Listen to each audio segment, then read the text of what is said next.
Hi, this is Mato. In this video I will show you a spectacular chess game. This is the game between Alexey Shirov and Judit Polgar that was played in Buenos Aires in Argentina in 1994. Shirov had white pieces and he started with e4. Judit played c5. We have Sicilian Defence, knight to f3, e6, d4, pawn takes pawn, knight takes on d4, knight to c6, knight to c3, d6, and g4. Very sharp variation. a6, bishop to e3, knight from g to e7, knight to b3, b5, making room for bishop to come to b7, also threatening b4.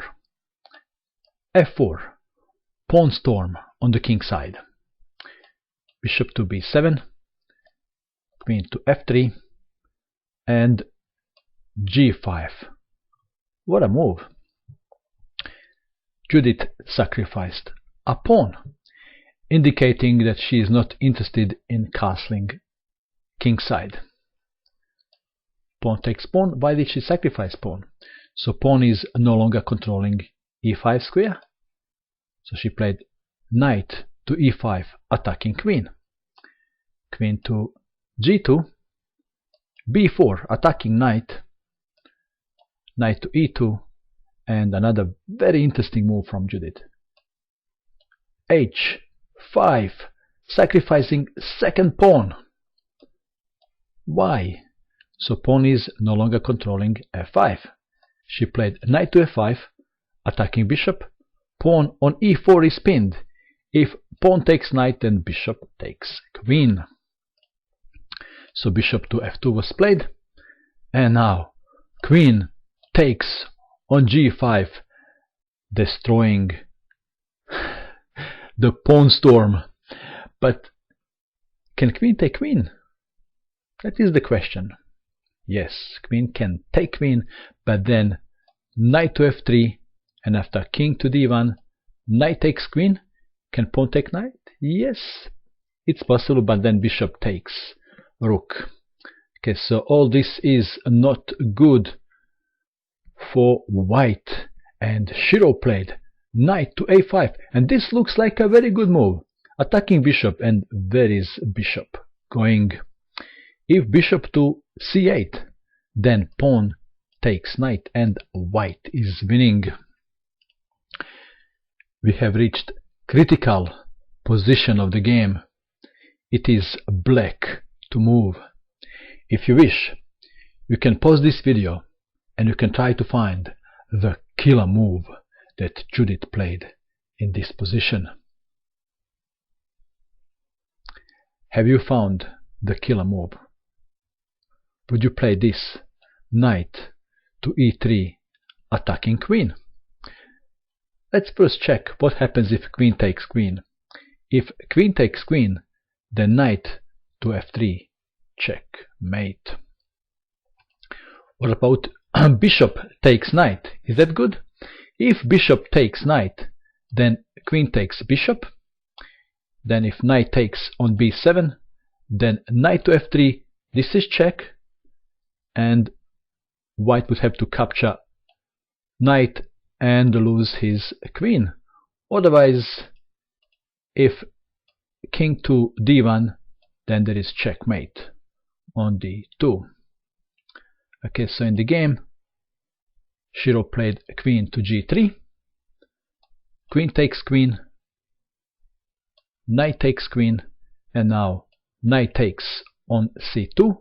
This is forking king and rook. This is check. King to d1, and Judit won the exchange. Knight takes on b7, b3, pawn takes pawn, knight takes on b3. King to c2, attacking knight, knight to c5, knight takes knight, pawn takes knight, and bishop to e1. Perhaps better move is bishop to e2, so rook can be developed. In the game, Shirov played bishop to e1. Idea is to play bishop to c3. Knight to f3, bishop to c3, attacking rook. Knight to d4, this is check. King to d3, and bishop to d6, developing a bishop. Bishop to g2, threat is e5, winning rook. Bishop to e5 was played. And now king to c4, attacking pawn. What about b4? Is that good? If b4, then rook to d8. So Shirov played king to c4, attacking pawn. King to e7, connecting rooks. And Shirov played rook to a1. What's wrong with taking that pawn? Well, that pawn is poisoned. That's why Shirov didn't take. Let's have a look. What will happen if king takes on c5? Then we could have this continuation. Rook from h to c8, check.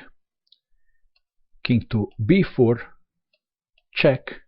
King to a4, rook to c4, check. b4 doesn't work because rook takes bishop. So king to a3, and then knight to c2, check. King to a2, bishop takes bishop, and if pawn takes, then checkmate.